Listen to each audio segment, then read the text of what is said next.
ተናስተልኝ የፈንታሌ ሚዲያ ቤተሰቦች እንደምን አረፈዳችሁ እንደምን ዋላችሁ። በዛሬ ዝግጅታችን አንድ ዶናልድ ትራምፕ በአጠቃላይ የሚሰጧቸው መረጃዎች በብዙ እኔ አድማጮች ስር የተለያዩ አስተያየት ይሰጣላችሁና እሳቸው የሚከተሉትን መጀመሪያ ምን አይነት የፎሬን ፖሊሲ ነው ወይም በባለሙያዎች እንዴት ይገለጻል የሚለውን እሱ እንደ አንድ ፐርስፔክቲቭ እንወስደዋለን። እሱን ካየን በኋላ አሁን በጣም በሚገርማችሁ ሁኔታ የፓኪስታንን የአደራዳሪነት ሚና የሚጠራጠሩና በተለየ መልኩ ደግሞ ትንታኔ የሚሰጡ የአሜሪካ ከፍተኛ ወታደራዊ ጀነራሎች ባለሙያዎች ብቅ እያሉ ነው። የሰላም ድርድር እያደረግን ነው ወይስ በጀርባ የቻይናን ዲፕሎማሲ እየጠጣን ነው እያሉ የሚፈሩ ሰዎች አሉ። ሌላው ምንድነው? አሁን አንድ በምሳሌ መወስዶ እንግዲህ ጀነራል ማክማስተር የሚባል ሰው ያለ ይሄ ድርድር አለ የቻይና ዲፕሎማሲ ቼዝ ነው ወይስ አሜሪካ እየተደራደረች ነው? አረግራ ገባም ብሎ ለዶናልድ ትራምፕ ሹክ ያላቸው ነገር አለ። እሱም በስፋት እናያለን። ሌላው በጣም በሚገርም ሁኔታ ኢራን ውስጥ አሁን ባለው ግጭት እና በምዕራቡ ዓለም መካከል መሃል ላይ ሆኖ የመጡትና አሁንም የዲያስፖራን ፖለቲካ የኢራንን ይመራሉ የተባሉት የቀድሞው የንጉሱ ልጅ ልዑል ሬዛ ባህላቪ የሚባሉ ሰውዬ አደገኛ የሆነ ካቻፕ ጧ ተደርጎባቸዋል። ለምንድን ነው የዚህ ኬዙ የሚለውን በጣም በሚገርማችሁ ሁኔታ እናየዋለን። ሌላው ምንድነው? የትራምፕ ከፍተኛ ጫና በኋላ እናየዋለን። የዲፕሎማሲውን አይነትና የሆርሙዝ የባህረ ሰላጤንም በደንብ እናያለን። በጣም የሚገርም ደግሞ የጣሊያን ወታደሮች ይሰሩታል። በሰላም አስከባሪ በሊባኖስና በእስራኤል መካከል የተቀመጡ የሚገርም ከሰብአዊነት ከፍ ያለ ገዘፍ ያለ ስራ ሰርተዋል። ከጠፋው ጥፋት በላይ ማለት ነው። እሱንም በስፋት እንመለከታለን። መጨረሻ ላይ የአውሮፓ ጉዳይ እንመለከታለን።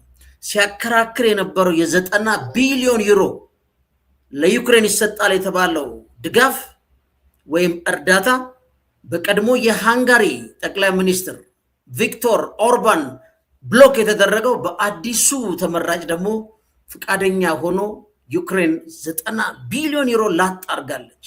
ግን ይሄ ለሩሲያ ምን ማለት ነው? ለአውሮፓ ምን ማለት ነው? ለዩክሬን ምን ማለት ነው? ይሄም በደንብ ሰፋ አድርገን እንመለከታለን። ፈንታሌዎች ነን። ቻናላችን ላይክ፣ ሰብስክራይብ ማድረጋችሁን አዘንጉ።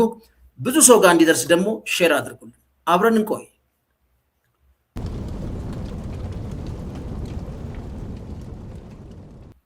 እዚህ ላይ እንደምትመለከቱት the limit of Trump hard ball ዲፕሎማሲ የሚል በፎሬን አፌርስ የተጻፈ ነው። እሱ በእርግጥ የካሪቢያንን ሀገሮች በተለይ ላቲን አሜሪካና አሜሪካንን በዛ መሃል የአሜሪካና የቻይናን ሮል አስታኮ ነው የጻፈው። ግን አሁንም ኢራን ላይ የሚከተሉትን ለኔ አድማጮች ምንድነው ይሄ ሃርድ ቦል ዲፕሎማሲ የሚለውን ግንዛቤ ብንወስድ በኋላ ያዳበርን ስንሄድ ለሁላችንም ይጠቅመናል ማለት ነው። ለምሳሌ ሃርድ ቦል ዲፕሎማሲ የሚባለው ምን ማለት ነው ነው? አንደኛው አንድ ሀገር የራሷን ብሔራዊ ጥቅም ለማስከበር ወይም ተቀናቃኝ ለማንበርከክ የምትጠቀምበት እጅግ ጥብቅ ኃይለኛና የማይለዋወጥ የዲፕሎማሲ ስልት ነው። በጣም አደገኛ ነው። ኮምፕሮማይዝ ማድረግ የሚባል ነገር የማይሰማ ጉዳይ ነው። ይህ ሃርድ ቦል ማለት ዲፕሎማሲ ማለት ሃርድ ቦል ዲፕሎማሲ ማለት ይሄ ነው። ይህ ስልት ለስለስ ባለ ወይም እንደ ሶፍት ፓወር ወይም በንግግር ብቻ ከሚደረጉ ዲፕሎማሲ የሚለየው ምንድነው ካላችሁ ተጨባጭ በሆኑ ጫናዎች የታጀበ ነው። ኖ ሜርሲ የሚል ባል ዲፕሎማሲ ማለት ትችላላችሁ። አንደኛ ፕሬሸር እና ትሬቶች ያስቀምጣል። ማስፈራሪያና ጫና ይዘፈዝፋል። ይሄ ሃርድ ቦል ዲፕሎማሲ። በዚህ ስልት ውስጥ ካልተስማማህ ግልጽ ነው፣ ዋጋ ትከፍላለህ ነው ጨዋታው። ይሄ ግልጽ የማያሻማ መልእክት ነው ሃርድ ቦል ዲፕሎማሲ የሚከተለው። ይህም በወታደራዊ ኃይል ለምሳሌ አሁን በኢራን ዙሪያ እንዳለው የባህር ኃይል ከበባ፣ በከባድ የኢኮኖሚ ማዕቀቦች ወይም ዲፕሎማሲያዊ ጫና ማንበርከክ ነው አንዱ። ሌላው የዚህ የሃርድ ቦል ዲፕሎማሲ መለያው ምንድነው? ቀይ መስመሮች እያለ ያስቀምጣል። ዴድላይን አስቀምጫለሁ ይላል። የዚህ ሃርድቦል ዲፕሎማሲ ድርድሩ ለረጅም ጊዜ እንዲወስድ አይፈቅዱም። ይልቁንም በ3 ቀን፣ በ5 ቀን፣ በ15 ቀን የሚል ምላሽ ካልሰጠህ እወቀው እርምጃ እንወስዳለን ትባላል። ይሄ ዲፕሎማሲው ነቸር ነው በነገራችን ላይ። ይህም ተቃራኒ ወገን እንዲደነግጥና በፍጥነት እጅ እንዲሰጥ ሰሬንድ እንዲያደርግ የማድረግ አቅምና ጉልበት አለው። በትክክል ያ የሚለው ኃይል አቅም ካለው ማለት ነው። ሌላው ምንድነው? ከባድ የሆነ የትራንዛክሽናል ዲፕሎማሲ ወይም ትራንዛክሽናል አፕሮች አለው። በጊቭ ኤንድ ቴክ የጥቅም ልውውጥ በመስጠት ያምናል። ለምሳሌ ይሄን ትተገብራለህ፣ ይሄን በማድረግ ይሄ ይሰጣል ትባላለህ። አንዳንዴ እንደ ካሮትና ስቲክ እንዳንለው ስቲክ እንደዛ አይደለም፣ ከበድ ያለ ነው። ይህን ካላደረክልኝ ይህንን አደርግሃለሁ፣ ቆርጣለሁ፣ ካላደረክ ሁሉንም ታጣለህ የሚል የንግድ መሰል ትራንዛክሽናል ወይም የልውውጥ ዲፕሎማሲ ነው። ለምሳሌ ትራምፕ ምን ይላሉ? ዩራኒየምን ካስረከባችሁ ይላሉት ዶናልድ ትራምፕ ብዙ ጊዜ ሰምታችኋል። ከበባውን አነሳለሁ፣ ካልሆነ ግን እቀጥፋለሁ። አሁን ምን አሉ? በቀደም መርከቦቻቸውን ጨርሰናል፣ አውሮፕላን ጨርሰናል፣ ሁሉንም አሉ። ግን ትንንሽ ሞስኪቶ የሚሏቸው አሉ። እነሱ ትንንሽ የኢራን መርከቦች ምን አሉ? ሹት ኤንድ ኪል አሉ። አዝዥ ያለው ግንባሩን በለው ብየዋለሁ አሉ። አሁን ይሄ ማክሲመም ፕሬሸር ነው። ስለዚህ በጠረጴዛ ዙሪያ ያለ የበላይነትን በመጠቀም መጨፍለቅ ነው። በዲፕሎማሲ ውስጥ ምንድን ነው? ሁላችንም እኩል ተጠቃሚ እንሆን ነው አይደለም የሚባለው? ዊን ቱ ዊን የሚለው መርህ ብዙ ቦታ የለውም። ይልቁንም አንድ ወገን አሸናፊ ይሆናል፣ ሌላኛው ደግሞ ተሸናፊና አሜን ብሎ ይቀበላል ማለት ነው። ስለዚህ የዶናልድ ትራምፕ ይሄ ሃርድቦል ዲፕሎማሲ ይሄ በተደጋጋሚ ጽሁፍ ሲጽፉ አንዳንድ ሰዎች ከሜንታል ስቴቢሊቲ ጋር ዛሬ ያለውን ነገ አይደግምም ምናምን ይመስል አይደለም። ታትስ ዌይ ኦፍ ዲፕሎማሲ። ለምሳሌ ያልተወሰነ ቀን ፈቅጃለሁ፣ ግን ዩራኒየሙን ታመጣውታላችሁ፣ ካላመጣችሁ አይመለከተኝም፣ መሰረተ ልማቱ ይወድማል፣ የፋርስ ስልጣኔ በአንድ ጀንበር ይጠፋል፣ እኔን አያርገኝ ትባላለህ ማለት ነው። ያ የዲፕሎማሲው ኔቸር ነው።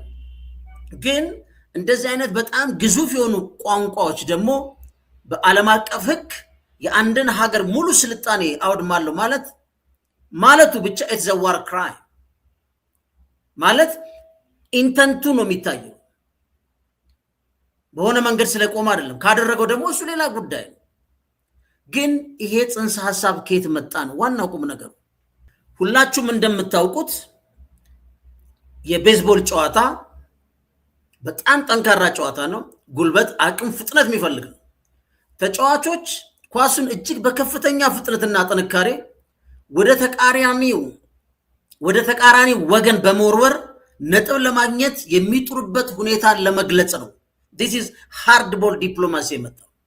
በዲፕሎማሲው ዓለም ሀገራት በለሰለሰ መንገድ ከመደራደር ይልቅ ሃርድቦል ኳስ ጠንካራ ውሳኔዎችና ጫናዎችን በመጫን ፍላጎትን ማስፈጸም ነው።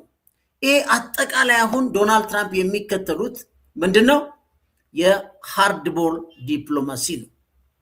ይሄ ቀላል አይደለም። ለምሳሌ የባህር ኃይል ጸሐፊውን አሁን ቀይረዋል። የ1.5 ትሪሊዮን ዶላር በጀት ጠይቀዋል። ለኢራን አጭር ጊዜ ገደብ ሰጥተዋል። እነዚህ አሁን ስደምሯቸው ምንድነው? ለምን ባህር ኃይል ሰውየውን ቀየረው? ለምንድነው 1.5 ትሪሊዮን ያስፈልገው? ለምንድነው አጭር ጊዜ የሚሰጠን? ዘሪ ሳምቲንግ ይሄ ሰውዬ ከፍ ያለ ነገር አስቧል። ብንደራደረው ይሻላል። ይሄን አለ ምክንያት አይደለም ያቀረበው። አሜሪካ ባልተለመደ መልኩ የ500 ቢሊዮን ዶላር የመከላከያ በጀት ለምን ጠየቀ? ይሄን ሁሉ ኢራኖች ዲፕሎማሲ ውስጥ መልስ ሲሰጡ ይሄን ሁሉ እንዲያሰሉ ጫና ይደረግባቸዋል ማለት። ስለዚህ በዚህ መልኩ የሚታይ ነው ሃርድቦል ዲፕሎማሲ።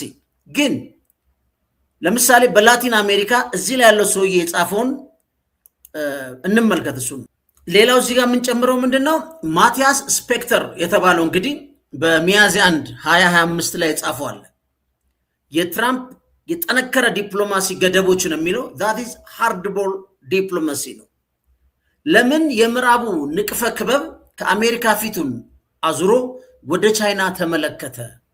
ይሄን ነገር ልናየው ይገባል ነው የሚለው የእሱ ትንታኔ። እንግዲህ በምዕራብ ንቅፈ ክበብ ሲል በተለይ በላቲን አሜሪካና በተላላቅ ሀያላን መካከል ያለውን የዲፕሎማሲ ሁኔታ ነው የሚናገረው።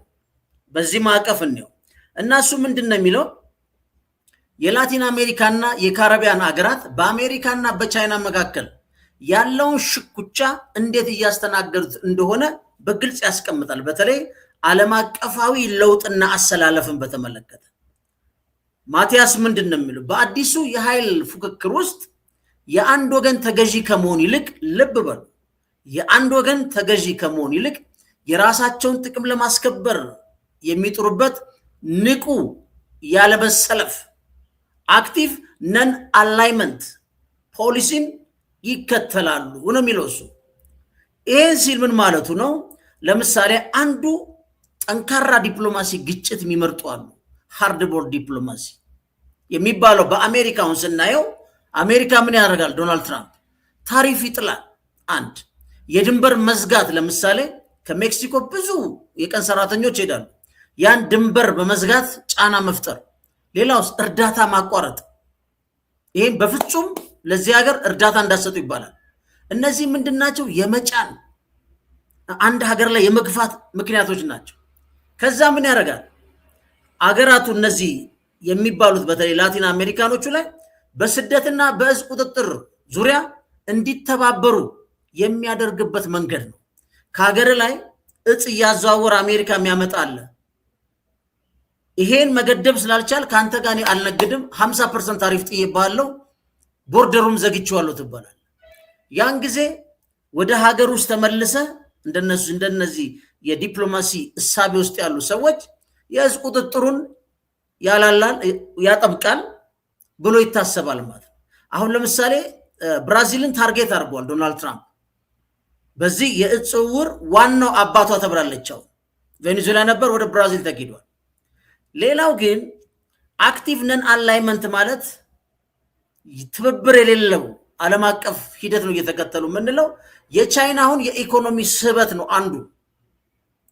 አሜሪካ በደህንነትና በአስተሳሰብ አንድ ላይ ስታተኩር የሊበራል ወርልድ፣ የካሪቢያን ወርልድ፣ የኖርዝ አሜሪካ በሚል የአስተሳሰብ የሊበራል ቫሊዎች የአውሮፓ እና ደህንነት ላይ ስታተኩር ይላል።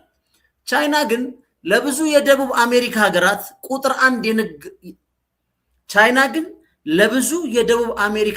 ቁጥር አንድ የንግድ አጋር ሆናለች ይላል። ቻይና የምታቀርባቸውን አማራጮች ያስቀምጣል። በሶስት ነገር ያስቀምጣል። አንደኛ ሃርድ ቦል አይደለም የምትጠቀመው፣ መሰረተ ልማትን የዲፕሎማሲዋ ዋና አንጓ ታደርገዋለች ይላል። ለምሳሌ ቤልት ኤንድ ሮድ የሚደረጉ ግዙፍ ኢንቨስትመንቶች አንዱ የዲፕሎማሲ አማራጭ ነው አለ። ኢነርጂና ማዕድናት ለምሳሌ ሊቲየም፣ ኮፐር፣ ሶያ ያሉትን ከፍተኛ ፍላጎት ምክንያት በማድረግ የኢነርጂና የማዕድናትን በተመለከተ የዲፕሎማሲ መንገድ ትመርጣለች። ቴክኖሎጂን አሁን በትንንሽ ሀገሮች ሳይቀር እስከ 5G መሰረተ ልማት በመዘርጋትና የቴክኖሎጂውንም በማቅረብ ሀገሮች ላይ ዲፕሎማሲ ትሰራለች። አንዱ ደግሞ ማነው? ብድር ነው። ብድሩ እንደምታውቁት በዲፕሎማሲ የቻይናን ብድር መሰረት ያደረገ አንዱ ትንታኔ ምን እንደሚባለው ዴት ትራፕ ዲፕሎማሲ ይባላል። ብድር ሰጠ፣ ብድሩ ዘፍቃ ከተው ከዛ በኋላ የምትቆጣጠረው ማለት ነው። ሶስተኛው አሜሪካ ላይ ይሄ ባለሙያ እዛው አሜሪካ ውስጥ ነው ያለው፣ ፎሬን አፌርስ ላይ ነው የሚጽፈው። የዲፕሎማሲው ክፍተት ምንድን ነው ይልና የአሜሪካንን ለመመልከት ይሞክራል። ዋሽንግተን ለጎረቤቶቿ የምትሰጠው ትኩረት አነስተኛ መሆኑ ይነቅፋል። አሜሪካ ቀጠናውን የምታየው በችግር ጊዜ፣ በስደት፣ በእጽ አዘዋዋሪዎች ራስ ምታት ሲሆኗት ነው። ቻይና ግን ቀጠናውን እንደ ስትራቴጂክ የኢኮኖሚክ መስክ በመቁጠር የረጅም ጊዜ የኢንዱስትሪ አጋርነት ታቀርባለች ይላል። ስለዚህ አሁን ይሄ ዲፕሎማሲው ክፍተት ነው። ሌላው ስትራቴጂካዊ ነፃነት ይላል፣ ወይም ስትራቴጂክ ኦቶኖሚ ይላል። የሰውዬ እንደ ብራዚል፣ ሜክሲኮ እና ቺሊ ያሉ ሀገራት ሁሉንም ወገኖች የሚጠቀሙበት ስልት ነው። ሁለት ነገር ይወስዳሉ፣ አሜሪካንንም ቻይናንም ማጣት አይፈልጉም። የአሜሪካን ደህንነት በጂኦግራፊ ቅርበትና በታሪክ ትስስር ከአሜሪካ ጋር መቆየት ይፈልጋሉ። የቻይናን ካፒታል ደግሞ በመቀበል ኢኮኖሚያቸውን ለማሳደግና የቻይናን ገበያና ፋይናንስ እያፈላለጉ ይጠቀማሉ ማለት። ስለዚህ ሁለቱንም አፕሮች ይወስዳሉ ማለት። ስለዚህ ዚስ ሃርድ ቦርድ ዲፕሎማሲ በጣም ከባድ ነው፣ አቅም ይፈልጋል። ዶናልድ ትራምፕ አሁን ሁሉንም ጉዳይ በዚህ ዲፕሎማሲ ነው ንቅ አድርገው ኢራንን አምጧት ዩራኒየም የሚሉት ዶናልድ ትራምፕ። ዳት ኢዝ ሃርድ ቦርድ ዲፕሎማሲ። ፈንታሌዎች ነን። ቻናላችን ላይክ፣ ሰብስክራይብ ማድረጋችሁን አዘንጉ። ይሄ ደግሞ ይሄ ፖይንት በጣም በጣም እኔም ራሱ ይገርሞኛል። አንዳንድ ጊዜ ባለሙያዎች አንድን ጉዳይ እንዴት ነው የሚያዩት የምንለው ነገር ግራ ያጋባራል። በጀነራል ኤችአር ማክ ማስተር የቀረበ ማስጠንቀቂያ ነው ለአሜሪካ የፎሬን ፖሊሲ ቲሙ ለዶናልድ ትራምፕ። በፓኪስታን አደራዳሪነት እየተካሄደ ያለው የሰላም ጥረት በዋሽንግተን የደህንነት ክበቦች ውስጥ ጥርጣሬ የፈጠረ ወይም ኮሪደር ወሬ በሉት። የቀድሞ የብሔራዊ ደህንነት አማካሪ እንግዲህ ፓኪስታን የቻይና ደንበኛ ናት ይላል። በኢራንና በአሜሪካ መካከል የሚደረገው ድርድር ከጀርባው የቻይና እጅ እንዳለበት ሸቶኛል ይላል ሪታየር ያደረገው ጀነራል ማለት ነው። እና ጀነራሉ ምንድን ነው መነሻዎቹ? ለምን እንደዚህ አይነት ጉዳይ ውስጥ ገባ ካልን የቻይና ስውር ተጽዕኖ ነው አንዱን የሚያነሳው። ፓኪስታን ድርድሩን የምታመቻቸው ለራሷ ሰላም ብቻ ሳይሆን ይላል ለቻይና ስልታዊ ጥቅም ሲባል ነው። ቻይና በመካከለኛው ምስራቅ ያላትን ተጽዕኖ ለማሳደግና የአሜሪካን ሚና ለመቀነስ ፓኪስታን እንደ ተተኪ ወይም ፕሮክሲ እየተጠቀመችባት ነው የሚል ስጋት አለኝ ይላል። እዩት እንዴት ጉዳዩን እንደሚመለከተው። ሌላው ምንድን ነው የሚለው የፓኪስታን ይሄ አልቴሪየር የሆነ ሞቲቭ ወይም ድብቅ አጀንዳ ምንድን ነው ብሎ ያነሳና ፓኪስታን ይላል በታሪኳ ባለ 2 ገጽ ፖሊሲ እንደምትከተል የሚገልጹት ጀነራል አሁንም በዲፕሎማሲው ስም የሚከተሉትን ጥቅሞች ለማግኘት እየጣረች ነው እንጂ ፍትሃዊ የሰላም ፍለጋ አይደለም። አንደኛ እሳቸው የሚሉት የገንዘብ ድጋፍ ከሳውዲ አረቢያና ከምዕራባውያን የሚገኝ የኢኮኖሚ ድጋፍ ለማግኘት ነው ነክሳ ያዘችው ነው። ሁለተኛ ወታደራዊ ዘመናዊነት። ለምሳሌ ያህል በቅርቡ ከሊቢያው ካሊፍ ሀፍታር ጋር የተደረገው የ4 ቢሊዮን ዶላር የጦር መሳሪያ ስምምነት አለ። ከዚህ ጀርባ ይህን ጦር መሳሪያ ለማቅረብ ፈቃደኛ ሆነችው ሳውዲ አረቢያ ነች። ሳውዲ አረቢያ ደግሞ ይሄን የምታደርገው ዩናይትድ አረብ ኤሚሬት በሊቢያ፣ በቻድ፣ በሱዳን በስፋት እንደሚባለው በኢትዮጵያ ያሏትን ተጽዕኖ ለማፍረስና እሷን ተተኪ የክልሉ ወይም ሪጂናል ፓወር የመሆን ፍላጎቷ ነው ይላል። ሌላው ምንድነው የዲፕሎማሲ ተቀባይነት ለማግኘት በአካባቢው እንደ ሰላም አስከባሪ መታየትና ሌላ ዓለም አቀፍ ጨዋታዎችን ለማግኘት ነው ይላል። ሶስተኛው የሚለው የኢራን ቻይናና ፓኪስታን አክሲስ እሱን ስንመለከት ይላል ጀነራሉ የዲፕሎማሲው ጥረት ኢራንን ከከፋ ወታደራዊ ጥቃት ለመታደግና ቻይና የምትመራውን አዲስ የቀጠና ኃይል አሰላለፍ ለማጠናከር የታለመ ነው ብዬ አምናለሁ ይላል ይህ ጀነራል። ይህ ደግሞ አለ አሜሪካ በመካከለኛው ምስራቅ ያላትን የበላይነት ሊሸረሽር የሚችል አዲስ ስጋት ነው፣ ጥንቃቄ ይገባል ይላል። ቀጥሎ ምን ይላል ጀነራሉ? ይህንን ማስጠንቀቂያ የሰጡት ፕሬዚደንት ትራምፕ ከኢራን ጋር የፊት ለፊት ድርድር ለማድረግ በሚዘጋጁበት ወቅት ነው። እንግዲህ አርብ ተብሏል፣ ዛሬ እየጠበቅን ነው። መልእክቱ እንግዲህ በፓኪስታን አደራዳሪነት ላይ ሙሉ እምነት አይኑራችሁ ነው እሳቸው የሚሉት። አሜሪካ የራሷ የደህንነት ፍላጎት ከማንም በላይ አስቀድማ በግንባር ቀደምነት ኬዙ መያዝ ያለባት እሷ ነች። ከዛ ውጭ የሚደረግ ነገር ለአሜሪካ አክሳሪ ነው ነው የሚለው። በመካከለኛው ምስራቅ ሰላም ለማውረድ የሚደረገው ጥረት በሁለቱ ሀገራት መካከል ብቻ ሳይሆን በታላላቅ ኃይሎች አሜሪካና ቻይና መካከል የሚደረግ የዲፕሎማሲ ቼዝ ነው እያየን ያለው ነው ይላል ጀነራል። እንግዲህ አርብ ዛሬ ነው፣ እኛ ጋር እንግዲህ ወደ እነሱ ሌሊት አካባቢ ድርድሩ ይከፈታል። አይከፈትም እናየዋለን። ግን የአሜሪካ የሚሊተሪም አንዳንድ ፖለቲካል ኤሊቶች ግን የፓኪስታንን የአደራዳሪነት ሚና ጥያቄ ውስጥ ጥለውታል። ፈንታሌዎች ነን። ቻናላችን ላይክ፣ ሰብስክራይብ ማድረጋችሁን አዘኑ። ማህበራዊ ሚዲያና በኢራን ዳያስፖራ ዘንድ ትልቅ መነጋገሪያ የሆነ ጉዳይ ነው። በነገራችን ላይ ይሄ የቀድሞ የኢራን ዘውድ ወራሽ ሬዛ ፓህላቪ በኢራን ላይ የተካሄደ ያለውን ወታደራዊ እርምጃ ደግፈዋል በማለት የኢራን ዳያስፖራዎች አንስተው ካቻፖሩባቸዋል እንደምትመለከቱት። ይሄ ግን ሲምፕሊ ተቃውሞ ነው ወይ? ለምን ተቃወሟቸው? ራዛ የኢራን ዳያስፖራ አሁን ያለውን ተቃውሞ እንድመራ በጣም በከፍተኛ ሁኔታ ፈልጎኛል ብሎ በተደጋጋሚ የሚናገር ልዑል ነው። ስለዚህ የተቃውሞ ዋናው ምክንያት ሳነበው እንዳገኘሁት በአሁኑ ወቅት በኢራን ላይ የሚካሄደውን ጦርነት በመደገፍ የሰጡት መግለጫ በኢራን ዘንድ አገር መክዳትና ህገወጥ ጦርነትን ማበረታታት ተደርጎ ተወስዶባቸዋል። ስለዚህ በኢራን ውስጥ በጣም የታወቀው የቲማቲም መረቅ ብራንድ ሲሆን የወረወሩባቸው። በነገራችን ላይ ተቃዋሚዎቹ ይህንን ብራንድ መጠቀማቸው ድርጊቱ ለራዛ ያላቸውን ንቀት ወይም ድፍረት ለመግለጽ ነው ተብሎ ነው የተወሰደው። ግን የዚህ ፖለቲካ አንድምታ ምንድን ነው? ለምን ይሄን ማድረግ ፈለጉ? በምን አውድ ነው እየተናገሩት ያሉ ካላችሁ፣ ይህ ክስተት እንግዲህ በውጭ ሀገር በሚኖሩ የኢራን ተቃዋሚዎች መካከል ያለውን ጥልቅ ልዩነት የሚያሳይ ነው። አንዳንዶቹ ወታደራዊ እርምጃ የለውጥ መንገድ አድርገው ሲያዩ፣ ሌሎቹ ደግሞ ጦርነት በኢራን ህዝብ ላይ የሚያደርሰውን ስቃይ በማሰብ ራዛና ደጋፊዎቻቸውን ክሎን ፕሪንስ ነው የሚሏቸው፣ እንዲህ ያሉ የሚያጣጥሏቸው። ግን ይሄን ብለዋል ወይ ብዬ ፈተሽ ሳረግ ፎክስ ኒውስ ላይ ቀርበው ሬዛ ምን ብለዋል? የቅርብ ጊዜ የፎክስ ኒውስ ማለት ነው ቃለ ምልልስ በኢራን ዲያስፖራ እና በዓለም አቀፍ ፖለቲካ ውስጥ ትልቅ ማዕበል የቀሰቀሰ ነው። በነገራችን ላይ የኢራን ህዝብ ፈረሰኛውን እየጠበቀ ነው ብለው ተናግረዋል። እሳቸው በዚህ አይነት አገላለጽ ነው የገለጹት።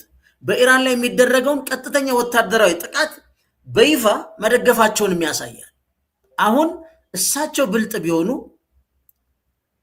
የኢስላሚክ መንግስቱ እንዲወድቅ ደስተኛ ነኝ፣ እደግፋለሁ። ግን የፋርስ ስልጣኔን በተመለከተ የኢራንን የተለያዩ ኢኮኖሚ አውታሮች ህዝቡን በተመለከተ ግን ይሄ በአሜሪካና እስራኤል የሚደረገውን ጦርነት አወግዛለሁ ብለው ለይቶ ማስቀመጥ ነበረባቸው። አሁን የኢራን መንግስት በአሁኑ ወቅት በመጨረሻው የህይወት እስትንፋስ ላይ እንደሚገኝና ለመውደቅ መቃረቡን በይፋ ተናግረዋል። በነገራችን ላይ ሲናገሩ አብዛኛው ሰው እንደዚህ አይነት ግምት ነበር። እሳቸው ብቻ ሳይሆን አብዛኛው ሰው በተወሰነች አንድ ሳምንት ላይ ለበለብ አድርገው ኢራንን በትነው የሚወስዱ ነበር ይመስለው። የእስራኤልም የአሜሪካንም በተለይ ሚኒስትሪ ሚዲያው ላይ ያለው በኃይል ክፍተት ልዩነት ሲነገር እንደሳቸው ነው የሚያስበው የነበረው። ሌላው ምንድነው? ለኢራን ህዝብ ድጋፍ ሲባል የውጭ ወታደራዊ ጥቃት አስፈላጊ መሆኑን አጽንቶ ሰጥተዋል። ሰውየው የአሜሪካ ጥቃት ሊሆን ይችላል ወይም የእስራኤል አሉ፣ ይህ ምንም አይለውጦም አሉ። ዋናው ግን ይሄን መንግስት መጣል ነው። ስለዚህ ጦርነቱን አልቃወምም አሉ። አልለዩትም። በተለይ የፈረሰኛው ተምሳሌት የውጭ ኃይሎችን እንደ አዳኝ ፈረሰኛ በመቁጠርና የኢራን ህዝብን የውጭ ጣልቃ ገብነት በጉጉት እንዲጠብቅ ተከራክረዋል። በአደባባይ ይህን ነገር ተናግረዋል። ስለዚህ ይህ ንግግር ቀደም ሲል ከተጠቀሰው እንግዲህ ቅድም ካሳየኋችሁ ካቻፕ የወረወሩባቸው ጥቃት ጋር ቀጥተኛ ግንኙነት አለው። ፎክስ ላይ የሰጡት ብዙ ኢራናውያን የውጭ ወታደራዊ ጥቃትን መደገፍ ንጹሃን ዜጎቹን ለሞት መዳረግና አገርን ማጥፋት ብለው ስለሚያምኑ ራዚን እንደ ብሔራዊ መሪ ሳይሆን እንደ ባዕድ ተላላኪ አድርገው እንዲመለከቷቸው በር ከፍቷል። ማንኛውም አይነት ጥቃት ቢሆን ግድ የለኝም ማለታቸው በጦርነቱ ምክንያት ለሚጠፋው የሰው ሕይወትና ንብረት ደንታ እንደሌላቸው ተደርጎ ተወስዶባቸዋል። ይህ ቃለ ምልልስ እንግዲህ በደጋፊዎቻቸውና በተቃዋሚዎቻቸው መካከል ያለው ልዩነት የበለጠ ያሰፋና ክሎን ፕሪንስ የሚል ስያሜ እንዲያገኙ አድርጓቸዋል። ግን ሌላ ተጨማሪ ምን ብለዋል? የሚሉትን በቪዲዮ የተደገፈ እንስማና ከዛ በኋላ እናንተም አሁን ካለው ኢራን ውስጥ ካለው የጦርነቱ ትርክት አንጻር ትመለከቱታላችሁ። አብረን እናዳምጥ። Can you imagine Iran going from death to America to God bless America? Imagine a new Middle East where Iran is a friend of Israel. Across Iran and throughout the diaspora, millions of Iranians have called on me to lead the transition to democracy. I have accepted that call, not to serve myself. For decades, every American president since Jimmy Carter chose to try to manage this looming threat rather than resolve it. Each of them has failed. They have only made the problem worse. The result has been more dead Iranians and more dead Americans. So the mullahs operated on the assumption that America didn't have the stomach to confront them decisively. That assumption began to collapse when President Trump ordered the strike on Qasem Soleimani. President Trump is making America great again. I intend to make Iran great again.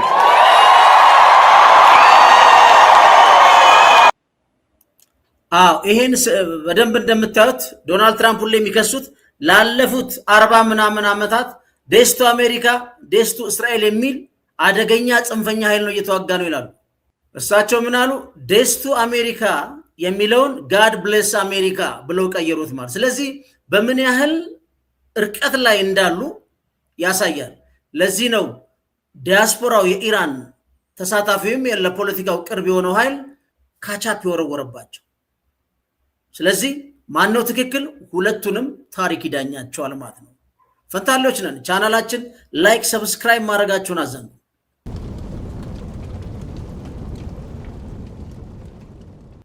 አሁን ሁለት ነገር እናወዳደራ። ዶናልድ ትራምፕ እስካሁን ባለው ሂደት በጣም ውጤታማ እንደሆኑ በተደጋጋሚ የሚናገሩት ይሄ ማክሲመም ፕሬሸሩም ውጤት እንዳመጣ ይናገራሉ። በእርግጥ ዶናልድ ትራምፕ ኢራን ውስጥ ከዚህ ጦርነት በፊት ከፍተኛ ተቃውሞ ነበር። በዛ የተቃውሞ ሂደት የኢራን ኢስላሚክ ሪፐብሊክ መንግስት ይፈርሳል ብለው ቢጠይቁም ወይም ቢጠብቁም ምንም ውጤት አላመጣም። ለዛ ነው ወደ ጦርነት የተገባው። በነገራችን ላይ ግን በዛ ጦርነት መካከል ውስጥ እያሉ በተቃውሞ ጊዜ የታሰሩ በርካታ የኢራን ዜጎች አሉ፣ ሴቶችም አሉ። እና ዶናልድ ትራምፕ በተደጋጋሚ ሴቶቹ እንዳይገደሉ እንዳይሰቀሉ ከፍተኛ ጫና ሲያደርጉ ነበር። አሁን እኔም ማምነው በሳቸው ጫና ነው ብዬ አንድ ማምነው ግን የኢራን መንግስት መቶ ውድቅ ያደረገው ነገር ቢሆንም 8 ሴቶች ግን ከግድያ እንዲተርፉ ወይም ዲስካሌሽን ውስጥ አሁን ድርድሩ እያለ እንዲገቡ ምክንያት ሆነዋል። ምክንያቱም በቴህራን በነበረው አስቸኳይ ሰብአዊ ውጥረት ላይ ዶናልድ ትራምፕ በተደጋጋሚ ሲናገሩ ነበር።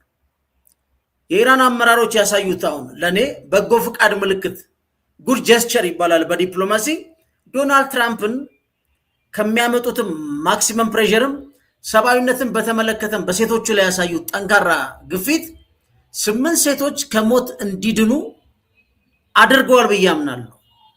ከፍተኛ እዚህ ጋር ትልቅ የሰብአዊነት ስራ ነው የሰሩት ብዬ እኔ አምናለሁ። ኢራኖቹ ግን ያው በራሳችን ነው በሳቸው ግፊት አይደለም ቢሉም በተደጋጋሚ ሲናገሩ ነበር። ግን በዛም አሉ በዚህ 8 ሴቶች የሞት ፍርድ ቀርቶላቸዋል። ከፊሎቹም በአስቸኳይ እንዲፈቱ፣ ሌሎቹ ደግሞ የአጭር ጊዜ እስራት እንዲወሰንባቸው ወይም እንዲቀጡ በፓኪስታን አጋዥነት የሚካሄደው የጀርባ ድርድር ውጤትና ከፍተኛው ግን የዶናልድ ትራምፕ ጫና እንዳትገሏቸው የሚል ህይወታቸውን ማትረፍ ችሏል ማለት። ይሄ በጣም በበጎነት የሚታይ ነው፣ ወይም እንደ አንድ የዲፕሎማቲክ ሊቨሬጅ የሚታያል ለኢራን በነገራችን ላይ። ምክንያቱም ፕሬዚደንት ትራምፕ ይህ እርምጃ ለሳቸው እንደ ግል ጥያቄ ነው ሲጠይቁ የነበረው።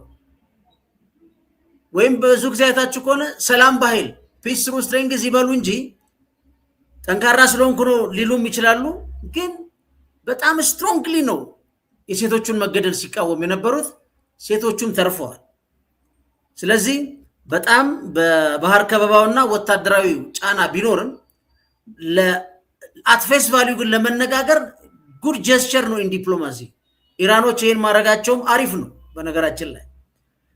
ይህ እርምጃም እንግዲህ በቴህራን ውስጥ ያለውን የስልጣን ሽግግር ወይም ስልታዊ ለውጥ ሊያመለክት ይችላል። በጣም አሁን እሳቸው የሚጫወቱ ጨዋታ አለ። ሃርድ ላይነር አሉ፣ አጥባቂ የሚሏቸው አሉ፣ ለዘብተኛ የሚሏቸው አሉ። እችን የማይንድ ጌም ሲሰሩም ኢራኖቹ ደግሞ ፕሬዚደንቱም አፈ ጉባኤም አንድ ላይ ሆነው ደግሞ መልስ ሰጥተዋቸዋል። ትራምፕ የሚሉትን ነግራቸዋለሁ። ግን በቶክስ አቁም ወቅት ታዋቂ ተቃዋሚዎችን መረሸንና ከፍተኛ ወታደራዊ አጸፋ ሊያስከትል ይችላል የሚል ስጋት ነበር። ምክንያቱም አንዱ እና ዶናልድ ትራምፕ መጀመሪያ ተቃውሞ ውስጥ ያሉትን ለማዳን ነበር ፍላጎታቸው፣ ወይም በቀላሉ የኢራንን መንግስት ጥለው ወደፊት መሄድ ነበር ፍላጎታቸው። ግን አልሆነም ያኛው። ስለዚህ ኢራን አሁን ቅድም እንዳልኳችሁ ነው ዴድላይን ሬድ ላይን ይባላል፣ ሃርድ ቦር ዲፕሎማሲ ቅድም ስናወራ የነበረው ማለት ነው። ግን ዩኒፋይድ የሆነ የተዋሃደ ሰላም ጥያቄ በሚመለከት በዚህ መልኩ መመለሳቸው በስት እንደ ጥሩም ለኢራን መንግስት የእርምጃ ምንድነው ከፍተኛ የኢኮኖሚ ጫናና የፖለቲካ ሽግግር ባለበት ወቅታው የውስጥ ውጥረትን ለማርገብ የተደረገ ሙከራ ነው። ችግር የለም በጋራ እንመልስ ብለው የመለሱት ማለት። ግን ዶናልድ ትራምፕ በጣም አደገኛ የሆነ ጌም ጀምረዋል። አሁን ማክሲመም ፕሬሸሩ እንዳለ ማይንድ ጌም። በነገራችን ላይ ብዙ ሰው ዶናልድ ትራምፕን አንደርማይን የማድረግ ጤነኛ ነው የሰውዬ ምናምን የሚባሉ ጨዋታዎች ተሰማላችሁ። ግን ነው እንደዛ አይደለም። አሁን እሳቸው ምንድን ነው ያደረጉት? አሜሪካ በኢራን ላይ የተከተለች ያለችው እንግዲህ ማክሲመም ፕሬሸር ከፍተኛ ጫና ስትራቴጂ ወደ መጨረሻው ምዕራፍ ላይ ደርሷል ነው የሚሉት። እንግዲህ ምንድን ነው ሸትል ዲፕሎማሲ ነው፣ ባክዶር ዲፕሎማሲ ነው። እያየን አይደለም። እሳቸው ወጥቶ ይጽፋሉ። አንዳንዴስ እችን ካልተቀበላችሁ የእናንተ ጉዳይ በቃ ይላሉ። ስለዚህ እንዲህ ሲሉ ምንድነው ምንድነው እኛ ይሄ ዶናልድ ትራምፕ ማክሲመም ፕሬሸር ፕላስ የምን ውጤት ነው? የሃርድ ቦል ዲፕሎማሲ ብለን እንደ ፈንታሌ ሚዲያ እንረዳዋለን ማለት ነው። አሁን ምንድነው የሚሉት? የኢራን ውስጣዊ የፖለቲካ ክፍፍል አለ ይላሉ እሳቸው። አንዱን ሃርድ ላይነር ሲሏቸዋል። በጦር ሜዳው ላይ እየደረሰባቸው ባለው ከፍተኛ ሽንፈት ምክንያት የአክራሪ ወገን ተሰሚነት አጥቷል። ምክንያቱም ወገቡን ብለነዋል ነው የሚሉት እሳቸው። ሌላ ሞዴሬተር ወይም ለዘብተኛ ብንለው ይሻላል። መካከለኛ ለዘብተኛ ማለት በጣም የከረረም ሳይሆን ዲፕሎማሲውንም ወታደራዊ አካሄዱንም ሁለቱንም አጋብቶ የተሻለ ኢራንን ለመጥቀም የሚንቀሳቀሳሉ። እሳቸው ግን ምንም እንኳን ነው የሚሉት እሳቸው እውነተኛ ባይሆኑም ነው በአሁኑ ወቅት አሉ በኢራን ውስጥ ተቀባይነታቸው እየጨመረ መጥቷል እነዚህ ለዘብተኞቹ። በነገራችን ላይ ውጭ ጉዳይ ሚኒስትሩ ይሄ ፓርላማው ሰውዬ በጣም አክራሪ የሚባል ነው። ውጭ ጉዳይ ሚኒስትሩ ደግሞ ለዘብተኛ የሚባል ነው። ኢቨን ፕሬዚደንቱ ለዘብተኛ የሚባሉ ናቸው። አብዛኞቹ ከአካዳሚክ ሴክተር ነው ብዙዎቹ የሚመጡት፣ ግን በጋራ ነው ያወጡት። ዶናልድ ትራምፕ ግን ማይንድ ጌም ነው የሰሩት። ለሁለት ከፈሏቸው ማለት ነው። ለዘብተኛ አለ፣ ሃርድ ላይነር አለ። ግን የሆርሙዝ መስመር ላይ ስንመጣ አሁን እሳቸው ልክ ይህን ሲያስቀምጡ ምንድን ያሉት? ተስማምተው በቃ ፕሮፖዛሉን እስከሚያመጡ ድረስ እጠብቃለሁ። ኢንዴፊኔት ያሉት ይሄን ጀስቲፋይ አድርገው ነው። ለኢራኖቹ ነው፣ አንድ አይደሉም ነው። በኋላ ግን እነሱ የመለሱት እናያለን። ሌላው ምንድነው? የሆርሙዝ የውሃ ቁጥጥርን በተመለከተ ነው ዶናልድ ትራምፕ የሚናገሩት። አሜሪካ በሆርሙዝ የውሃ መስመር ላይ እሱ ያልፈቀደችው አይደለም መርከብ ዝም አያልፍም ብለዋል። በቀደም ፕሮግራም ላይ ታቸዋል። ወደ 26 ብላክ ፍሊት የሚሏቸው አሉ፣ ያለፉ አሉ። ኒውዮርክ ታይምስ፣ ዋሽንግተን ፖስትም ይዟቸው ወጥተዋል። ፍጹም ቁጥጥር አለን ቢሉም ኢቭን ከማርች አሁን አፕሪል ላይ ኢራን ኤክስፖርት ያደረገችው ነዳጅ ይበልጣል። ስታቲስቲክሱን ሳይው ራሱ በመጠን ማለት ነው።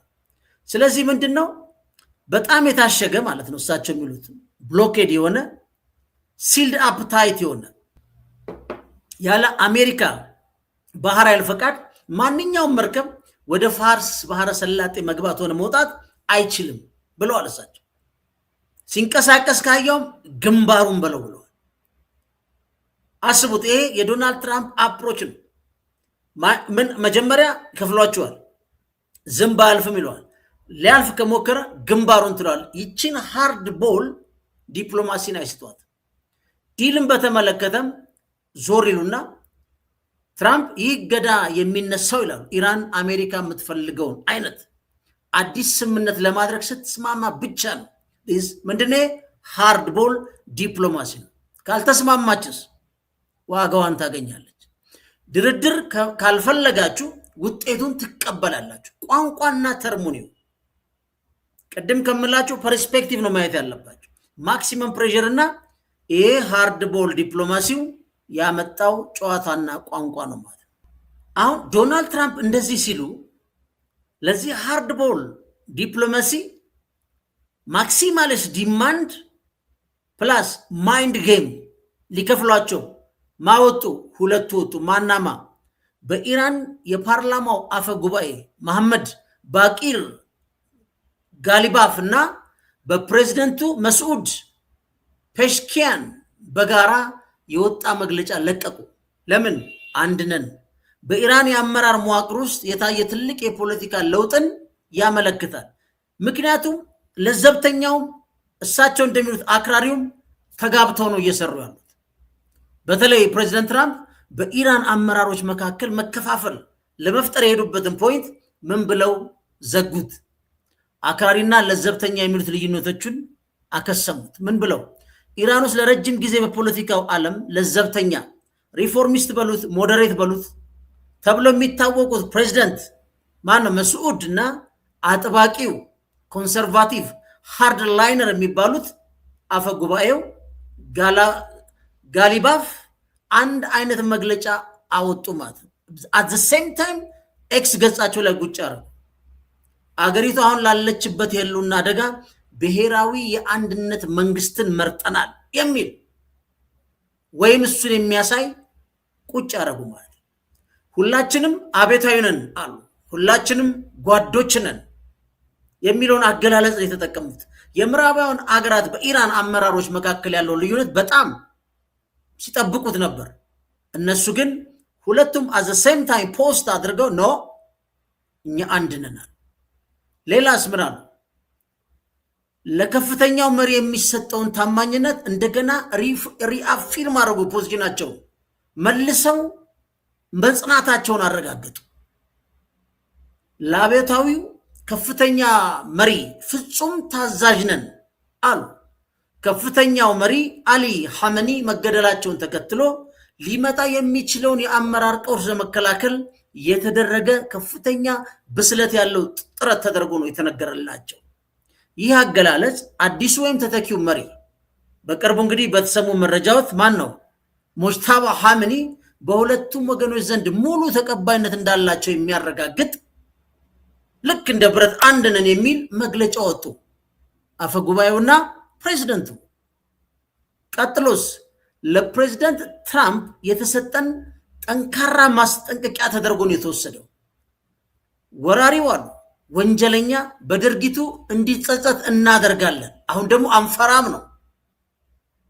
ለምን? ዶናልድ ትራምፕ ምንድነው ማክሲመም ፕሬሸር ነው የሚጠቀሙት። ኢራኖችስ ማክሲመም ሬዚስታንስ ነው የሚጠቀሙት።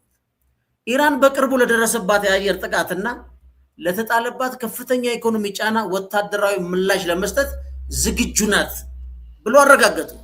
ይህ ንግግር ምንድነው? ኢራን አሁንም የክልሉ የሚድል ኢስት የኃይል ሚዛኑ ላይ አለው፣ አልረገብኩም ወይም አሽ ውስጥ አልከታታችሁኝም፣ አመድ አርጋችሁ አልመታችሁኝ ነው የምትለው። ሌላ ምን አሉ ሲያጠቃሉ? አንድ አምላክ አሉ፣ አንድ መሪ፣ አንድ ህዝብ ብለው ተናገሩ። ይህ መፈክር እንግዲህ ኢራንን ወደ ጦርነት ኢኮኖሚ የጦርነት ኢኮኖሚ ምን ማለት ነው? ፈንታሌ ሚዲያ አድማጩ ከዚህ በፊት ምን ብለናል? በእኛ ሀገር የጦርነት ኢኮኖሚ በቀላል ቋንቋ ስትገልጹት ሁሉም ነገር ወደ ጦር ግንባር ማለት ነው። የፕሮጀክቱን በጀት ለእግር ኳስ የሚሰጥ ለብሔራዊ ቡድን የምትበሉ ለአካባቢ ጥበቃ በሉ ዘሆል የመስተዳደሩ ፕሮጀክቱ ካሉ ተሰብስበው እነዚህ ወዴት ሄዳሉ? ወደ ጦርነት ኢኮኖሚ። ሁሉም ነገር ወደ ጦር ግንባር። ሁሉም ነገር ምንድን ነው? ከድል በኋላ ትባላለ። በዛ ሰዓት ማንም ሰው ምንም አይደል። የተገኘው ሪሶርስ ሁሉ ሀገሪቷን የሰርቫይቫል ጦርነቱ ስለምትገባ የሀገሪቷን ህልውና የማስቀጠል የመጠበቅ የማዳን ነው ትባላል። ያ የጦርነት ኢኮኖሚ ነው። ለዚህ ነው አንድ አምላክ፣ አንድ መሪ፣ አንድ ህዝብ ነን። ሁሉም ነገር ተደምሮ ወራሪውን እንከላከላለን የሚል ነው። ስለዚህ አገሪቷ ከውስጥ ሊነሳ የሚችለውን ተቃውሞ ለማርገብና ህዝቡን በአንድ ዓላማ ስር ለማሰባሰብ ብሔርተኝነትና ሃይማኖታዊ አንድነትን አጋብተው ለዶናልድ ትራምፕ ምላሽ ሰጥተዋል። ይህ የሚገርም ነው። ሁለቱም የፖለቲካ ማይንድ ጌም ነው የሚጫወቱት፣ ግን እንዴት እንደሚያደርጉ ተመልከቱ። በጣም የሚገርም ነው። ቻናላችን ላይክ፣ ሰብስክራይብ ማድረጋችሁን አዘንጉ።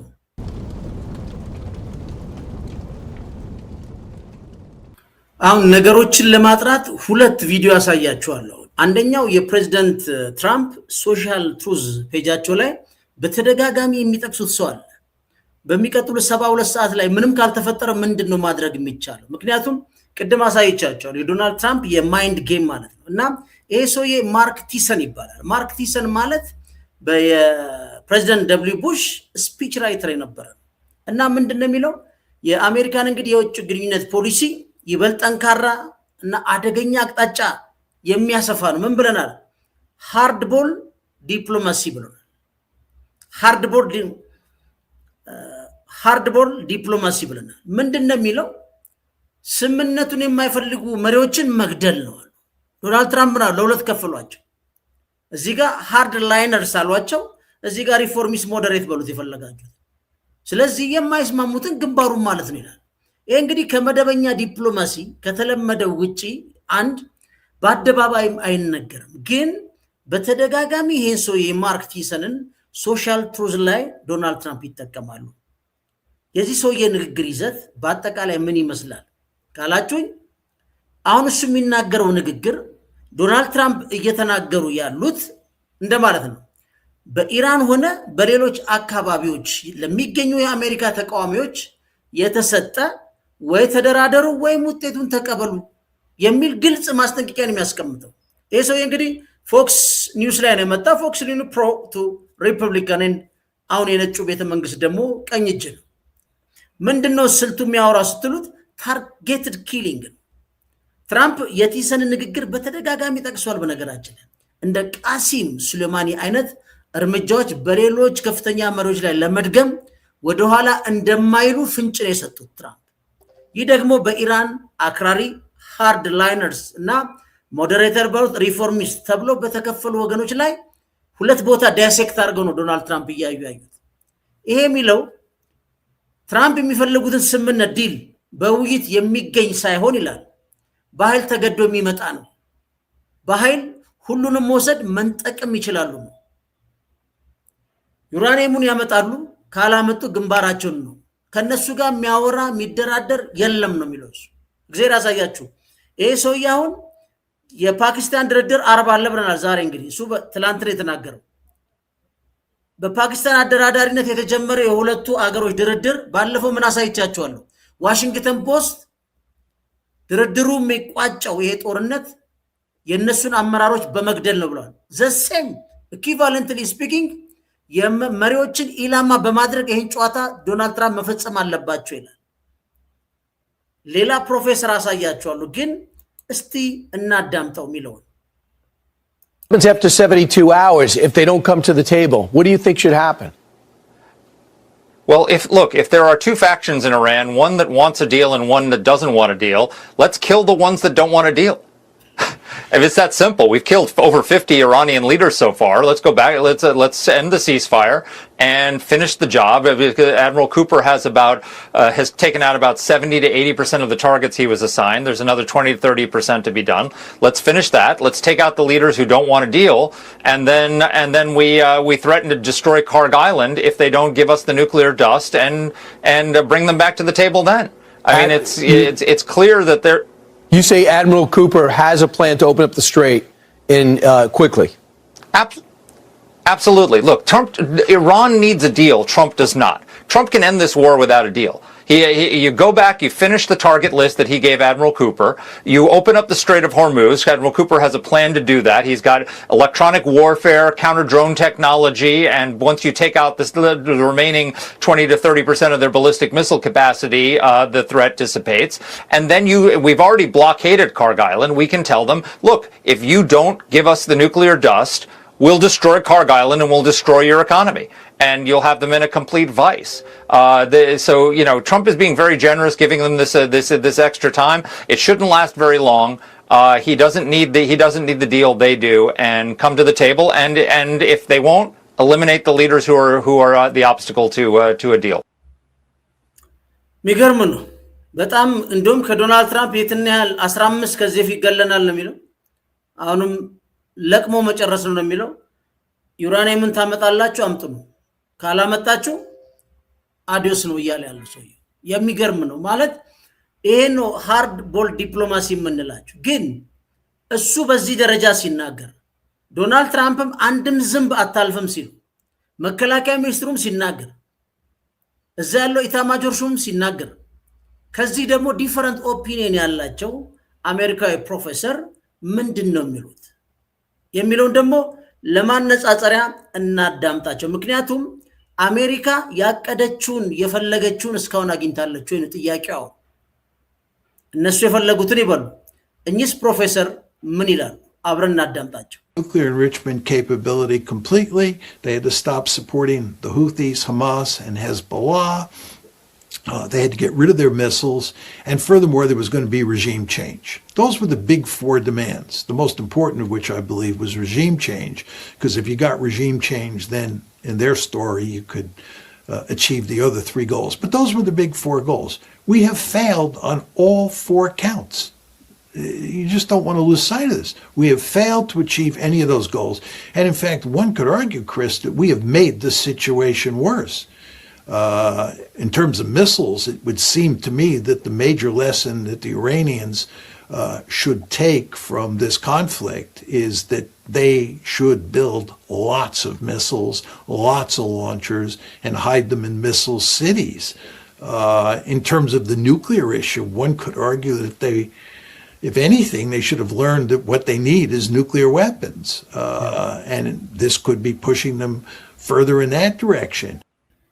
እንደሰማችሁት ነው እንግዲህ ታዋቂው የፖለቲካ ሳይንቲስት ፕሮፌሰር ጆን ሜርሻይመር ናቸው ያቀረቡት ትንታኔ አሜሪካ በኢራን ላይ የከፈተችው ጦርነት ስልታዊ ውድቀት መሆኑን የሚያሳይ ድፍረት የሞላበት ምልከታ እንደ ሜርሻይመር ገለጻ አሜሪካ በጦርነቱ ለማሳካት ያቀደችው አራት ዋና ግቦች ሙሉ ለሙሉ ከሽፈዋል ለሚሉት እሳቸው የከሸፉት አራት ግቦች እሳቸው ያስቀመጡት የቱ ናቸው የሚለው እናንስ አንደኛ የዩራኒየም ማበልጸግን ማስቆም እሳቸው እንደሚሉት የኢራን አሁንም የኒኩለር አቅሟን አላጣችም እንዲያውም በጦርነቱ ምክንያት ይበልጥ ወደፊት ገፍታበታለች ይላል ሁለተኛ የሚሳኤል ክምችትን ማውደም ነው እቅዱ የኢራን የሚሳኤል አቅም አልጠፋም ይልቁንም በጦርነት ወቅት የታዩ ግድፈቶችን በማረም የቴክኖሎጂ ብቃትን አሳድጋለች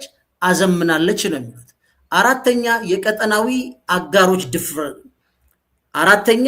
የቀጠናዊ አጋሮች ድጋፍን ማቋረጥ ኢራን ለሐማስ ለሂዝቦላ ለሁቲዎች የምታደርገውን ድጋፍ አላቆመችም ወይም አላቆመም ይልቁንም እነዚህ ቡድኖች ከኢራን ጋር ያላቸው ትስስር ይበልጥ ጠንክሯል አሲሜትሪክ ዋርፌር እንደሚባለው ነው ሌላው ምን ይላሉ የሥርዓት ለውጥ ነው ዋናው አራተኛው ሪጂም ቼንጅ በቴህራን ያለው መንግስት አልተገረሰሰም እንዲያውም በውጭ ጥቃት ምክንያት የሀገር ውስጥ አንድነቱን አጠናክሮታል ቅድም ማናቸው ለዚህ አፈጉባኤውና ፕሬዝዳንቱ የመለሱት መልስ ነው ፕሮፌሰር ሪአፊርም መልሱ ያረጋገጡት ማለት ነው ስለዚህ እንደሚባለው ተገኝቷል ለሚለው ፕሮፌሰሩ እንደዚህ ይላል ያኛው ደግሞ ዲል የማይፈልገው ግንባሩን ብሎ መገላገል ነው ይላል ሃርድ ቦል ዲፕሎማሲ በመጠቀም ነው ግን ስቲል ማክሲመም ፕሬሸር ተደርጎ መጀመሪያ ጦርነቱ ላይ ታቀደው አራቱ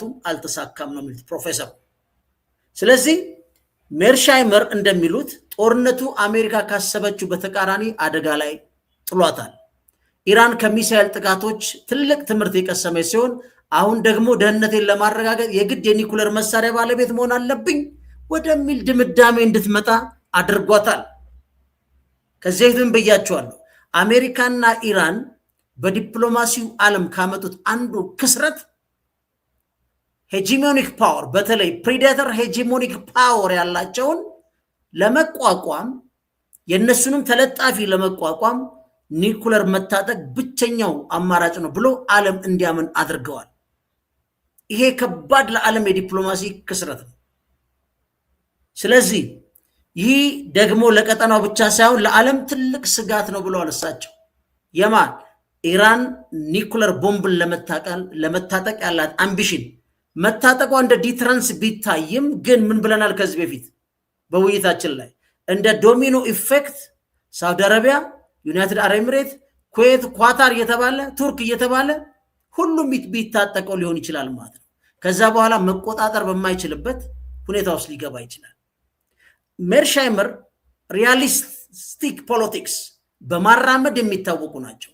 የሪያሊዝም አባት ነው የሚባሉት። በፖለቲካል ሳይንስ ትልቅ ስም ያላቸው ሳይንቲስት ናቸው። በዓለም አቀፍ ፖለቲካ የሪያሊዝም ንድፈ ሐሳብ አቀንቃኝ በመሆናቸው ሀገራት ለደህንነታቸው ሲሉ ከፍተኛ የኃይል እርምጃ እንደሚወስዱ ያምናሉ። አሜሪካ በኃይል ኢራንን ለማንበርከክ በሞከሯ ኢራን ደግሞ ራሷን ለመከላከል የኒኩለር አማራጭ እንድትመርጥ ገፋፍታውታል። ዲስ ኢዝ ሪያሊዝም፣ ይሄ መሬት ላይ ያለው ተጨባጭ እውነት ነው ብለው ይከራከራሉ። ኔታንያሁ እጅ ኒኩለር ቦምብ ካለ በዚህ ምድር ላይ ማንም ሊፈራ አይችልም።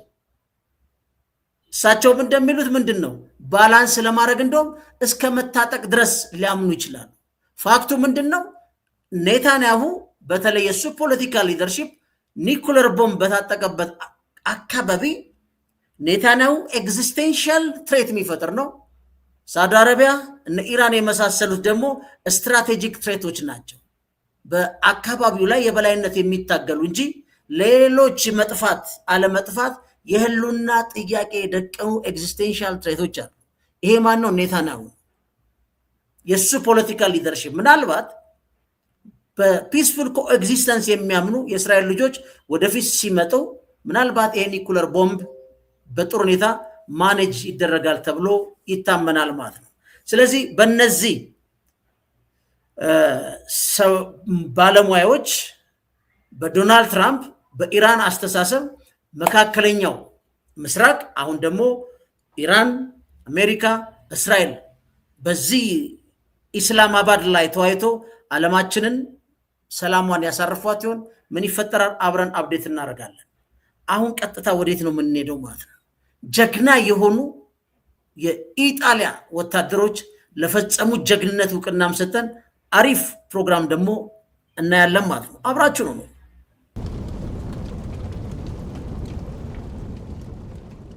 ሁላችሁም እንደምታውቁት በደቡብ ሊባኖስ በሰላም አስከባሪዎችና በአካባቢው ማህበረሰብ መካከል ያለውን ግንኙነት ለማጠናከር የተወሰደ ትልቅ ምሳሌያዊ እርምጃ ነው። ለምን? በደቡብ ሊባኖስ የኢየሱስ ክርስቶስን ምስል አውርዶ አፈራርሶ የጣለው የእስራኤል ወታደር የዓለምን ክርስቲያኖች ማስቆጣቱን ሁላችሁም ታውቃላችሁ። ከዛ በኋላ ደግሞ እስራኤል ኢቭን ለማረም የሄደችበት በጣም የሚገርም ነው። ግን ይሄ ነገር እንዳይደገም በማለት በአካባቢው ያሉ ሰላም አስከባሪ የጣሊያን ወታደሮች ተምሳሌትነቱ የገዘፈ ነገር አስቀምጠዋል። በፈረሰበት የክርስቶስ ምስል ላይ በደቡብ ሊባኖስ የሚገኙ የጣሊያን ወታደሮች በጦርነት ወቅት የወደመውን የኢየሱስ ክርስቶስን ሐውልት በራሳቸው ተነሳሽነት መተካታቸው በአካባቢ ባሉ ክርስቲያን ማህበረሰቦች ዘንድና በዓለም ከፍተኛ አክብሮት ተችሯቸዋል። ምክንያቱም የዛን ሰይጣናዊ የወታደር ስራ እነሱ አስተካክለውታል። እዚህ ላይ ጣሊያን እንደምታውቁት በሊባኖስ ካለው ረጅም የታሪክ ትስስር በተጨማሪ በዚህ አሁን በሰላም ማስከበር ውስጥ ካሉ አገራት መካከል ከፍተኛ ቁጥር ያለው ወታደር በማሰማራትና ሰብአዊ ድጋፎችን በማቅረብ ቀዳማዊ ናት። ስለዚህ የዚህ የሰላም መልእክትም የባህልና የሃይማኖት ቅርሶችን የመጠገን ስራዎችን ከወታደራዊ ግዳጆች ባሻገር ቀጠናው ወደ ሰላም እንዲመለስና የተፈናቀሉ ሰዎች መንደራቸው እንዲመለሱ ለማበረታታት የታለሙና ተምሳሌትነታቸው የገዘፈ ነው። በነገራችን ላይ ይህ ክስተት በወቅቱ በሊባኖስና በመካከለኛው ምስራቅ ሚዲያዎች ላይ ትልቅ ሽፋን ያገኘ ዓለምን ያስቆጣ በተለይ አሜሪካ ውስጥ ያሉ ክርስቲያኖችን እስራኤል ለሚሰጣ ድጋፍ ሁሉ ማቆም አለብን እስከ ማለት ብዙ የተናገሩ የጻፉ አሉ። ስለዚህ በተለይም ጦርነቱን ምክንያት የፈረሱ መንፈሳዊ ቦታዎችን መልሶ የመገንባት ተስፋው ምልክት ነው ማለት ነው። ግን ይህ መረጃ እንግዲህ በደቡብ ሊባኖስ ያለውን እጅግ ስስና የተወሳሰበ ሁኔታ የሚያሳይ ቢሆንም የእስራኤል መከላከያ መጀመሪያ ላይ ያደረገው ሙከራ ግን በጣም አስተዛዛቢ ነው፣ ጥልቅ የሆነ በእርግጥ ኔታንያሁ በዓለም ያሉትን ክርስቲያኖች ይቅርታ ጠይቀዋል። ግን የመጠየቁ ብቻ ሳይሆን የኢንዶክትሪኔሽን ወታደሩ ሲሰራ ኢቭን ዜጎች ሲሰሩ ክርስትናን በምን ሁኔታ ነው ኢንዶክትሪኔት የሚያደርጓቸው የሚለው ግን ግዙፍና ጠረጴዛ ላይ ያለ ያልተመለሰ ጥያቄ ነው። እኛም ሀገር እዛ የሚደረገውን የሰብአዊ ጥሰት በእስልምናና በክርስትና አጭቀን ቺን ሀገር ለማመስ የሚርመሰመስ በርካታ ሰው ፌስቡክ ላይ ማህበራዊ ሚዲያዎች ላይ አሉ። ለዚህ ነው ደጋግመን የምንለው ክርስቶስን መንፈሳዊን ቦታ አውርዶ አፈራርሶ ወደ አፈር የሚጨምር የእስራኤል ወታደር በምንም መልኩ የክርስትና ጥብቅና ሊኖረው አይችልም። ክርስቲያን ነኝ የሚል ኢትዮጵያ ውስጥም ምንም ያስጨው ነገር የለም። በመንፈስም ግንኙነት የለም፣ በግብሩም ከዚህ ወታደር ጋር ግንኙነት የለም። ግን ትልልቅ ደግሞ የክርስትና መንፈሳዊ ቦታዎች እስራኤል ውስጥ አሉ። እስራኤሎች ደግሞ የመረዳት ሁኔታችን የተለያየ ነው። የነሱ ኢየሱስ ገና ይመጣል ነው የሚሉት። መሲያቸው ክርስቶስ ደግሞ መጥቶ እንደገና በወንጌል ዳግም ተነስቶ ብዙዎቹን የህይወት አሸናፊ ማድረጉን አብዛኛው ክርስቲያን ይቀበላል። እስራኤሎችን አይቀበሉ። ስለዚህ ከሃይማኖት ጋር ግንኙነት በሌለው መልኩ ነው። ግን ለዚህም ነው አሁን ለምሳሌ ከጠፋ በኋላ ምንድነው የተደረገው? የኢየሱስ ክርስቶስ ሐውልትን ይሄ ወታደር ካወደመ በኋላ ተክተናል ያሉት ሐውልቱን መልሶ አቁመናል የሚባለው ራሱ ከሌላ ቦታ እዛው ሊባኖስ ውስጥ ከመጣ ቤተክርስቲያኑ ነው ተገኝቷል። እኔ ሳነበው ያየሁትና በጣም ገርሞኛል። ሌላ ከደቡብ ሊባኖስ ቤተክርስቲያን ተሰርቆ ይሁን ተገንጥሎ ይሁን እዛ እንግዲህ በጦርነት ወድቆ ይሁን መጥቶ እዛ ቦታ የተተከለው። ስለዚህ ጣሊያኖቹ ግን ምንድን ያደረጉት? እዚህ ግርግር ውስጥ አልገቡም። በሰላም አስከባሪነት የተሰማሩት የጣሊያን ወታደሮች ይህንን ድርጊት ሲረዱ የተሰረቀውን ሐውልት ወደ ነበረበት ቤተክርስቲያን በመመለስ እዛው ደቡብ ሊባኖስ ውስጥ ትክክለኛ ምትክ ከየት አመጡ ነው። በመቀጠልም የጣሊያኑ ዩኤን እንግዲህ ፊል ነው የሚባለው ዩኒፊል ነው የሚባሉት ወታደሮቹ ከጣሊያን በልዩ ሁኔታ የመጣ አዲስ የኢየሱስ ክርስቶስ ሐውልት በዚህ በደብሌ ከተማ በይፋ በመትከል የወደመውን ንብረት በክብር ተክተዋል። ለዚህ ነው ከሰብአዊነትም ከጠፋው ጥፋትም በላይ የጣሊያን ወታደሮችን ማድነቅና ለሰላም ያበረከቱትን በዛ ሊፈጠር የነበረውን ልዩነት ማስቀረታቸው በጣም የሚያስከብራቸው ነው። ቀደም ካልኳችሁ ጋር ለማያያዝ ለምሳሌ የምትመለከቱት እዚህ ጋር ይሄን ተክተናል የተባለው ይሄ የተተካው ከየት ነው የመጣው? አፈላልጎ ሲያገኙት እነዚህ ሌላ ደቡብ ሊባኖስ ውስጥ የነበረው። ስለዚህ በሚገርምና ምናልባትም በሚደንቅ ሁኔታ ጣሊያኖች ለሰሩት ስራ ክብር ይገባቸዋል ማለት ነው። ወታደራዊ ስራን በዛ ላይ እንደዚህ የማህበረሰብ እሴትን ደግሞ ባስተጋባ ሁኔታ የሊባኖስና የእስራኤልንም ህዝቦች በሰላም በሚያስታርቅ ሁኔታ ማድረጋቸው የበለጠ የሚያስከብራቸው ስራ ነው ማለት ነው። ፈንታሌዎች ነን። ቻናላችን ላይክ፣ ሰብስክራይብ ማድረጋችሁን አዘንጉ። መጨረሻ ላይ የዩክሬን $90 ቢሊዮን አፍሳለች። ወደ እነሱ እንሻገራለን።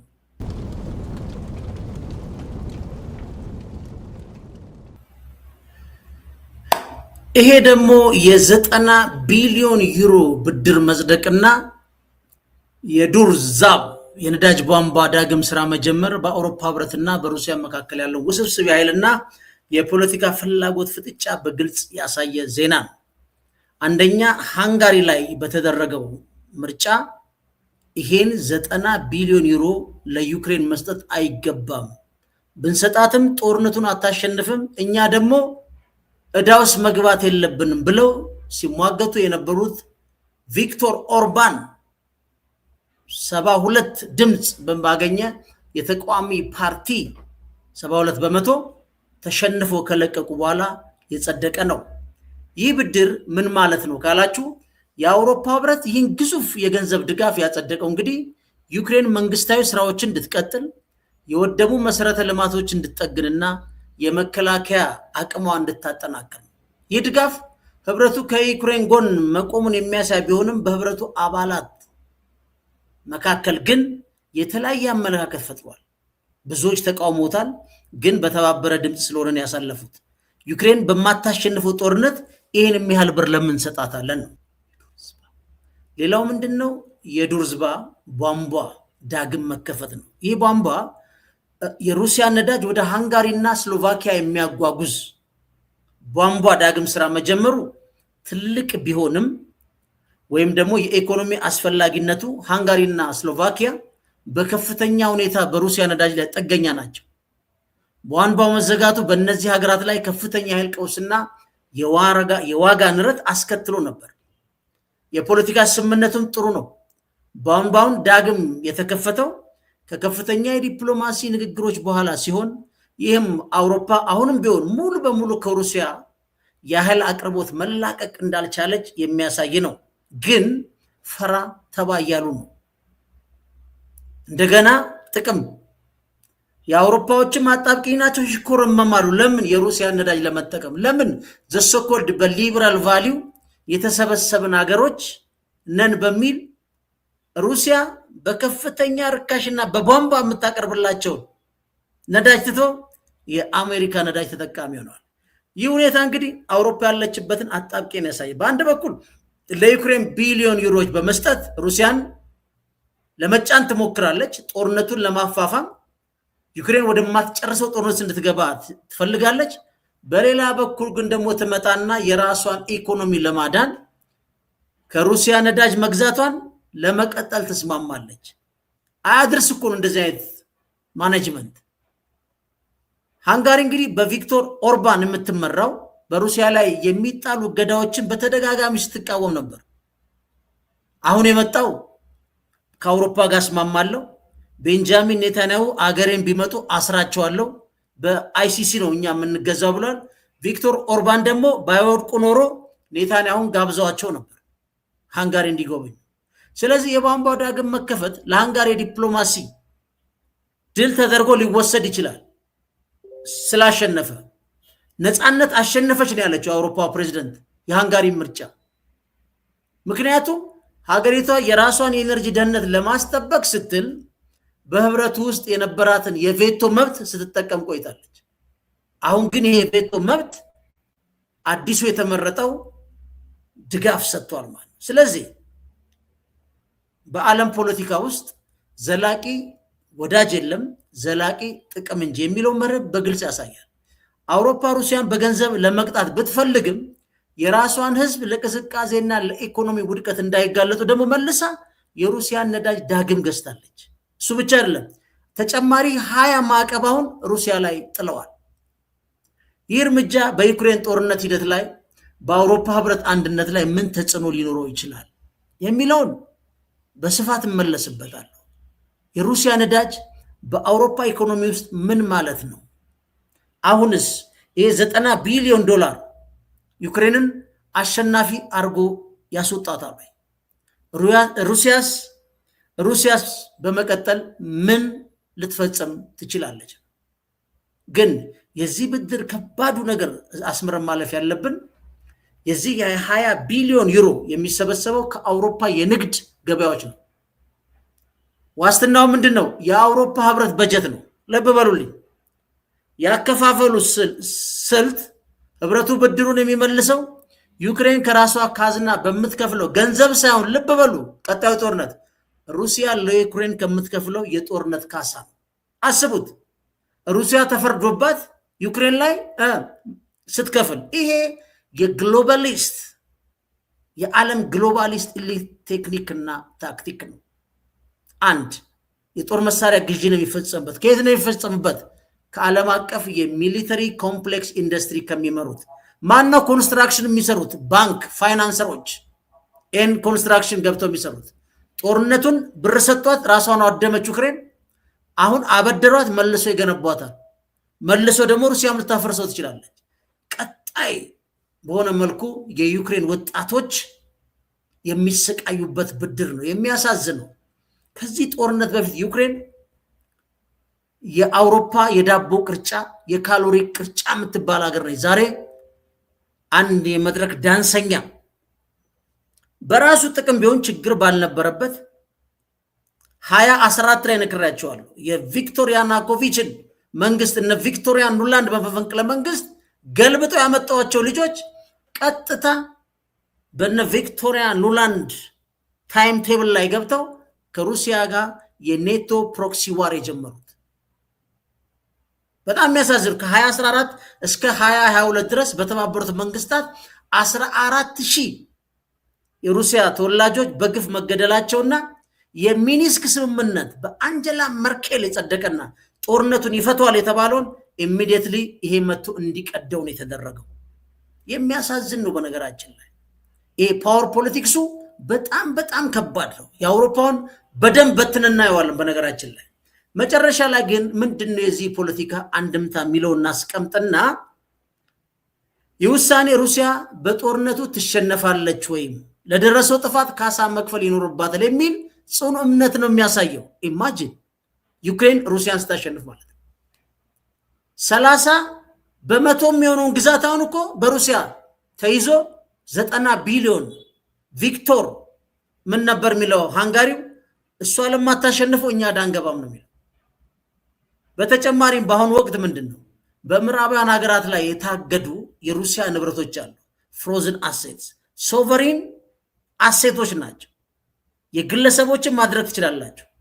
የኢትዮጵያን ህዝብና ሀብት ግን እዛ ላይ ሄዳችሁ ፍሮዝን አሴት ውስጥ ልከቱታችሁ። ይሄ አውሮፓዎች አሁን ይሄን በማድረጋቸው ማንም እነሱ ጋር እምነት ላለመጣል ነገ ፖለቲካ ልዩነትና ጦርነት እስከተገባ ያረጉብናል ወይ ወስዱብናል ብለው አብዛኞቹ ወደ ቻይና በየዋን የማስቀመጥ እንደዚህ አሁን ብዙ ብታገላብጡ ታገኛላችሁ። ስለዚህ ለዚህ ብድር መክፈያነት ሊውል የሚችለው ከሩሲያ የታገደው ገንዘብ ነው። ይሄን ሩሲያ ትፈቅዳለች፣ መውሰድ ይችላሉ። ሩሲያስ ሀገራ ውስጥ ያሉትን የምዕራቡን ሀገር የታላላቅ ኩባንያዎች በነገራችን ላይ እነ ኮካኮላ ሳይቀሩ ማለት ነው የነሱን ንብረት መልሳ ትወስዳለች። የአውሮፓዎቹም አሉ እና አዲዳስን የመሳሰሉ ትልልቅ እዛ ያሉ አሉ። ስለዚህ ይሄ መመላለስ ምን ይመስላል? የሩሲያን ፖለቲካ በደንብ እንገባበታለን፣ ልክ ኢራንና አሜሪካን ላይ እንደምናደርገው ማለት ነው። ፈንታሌዎች ነን። ቻናላችን ላይክ፣ ሰብስክራይብ ማድረጋችሁን አዘንጉ። መልካም ቀን፣ መልካም አዳር። ግን የምንለያችሁ በምንድን ነው? አሁን ጥያቄ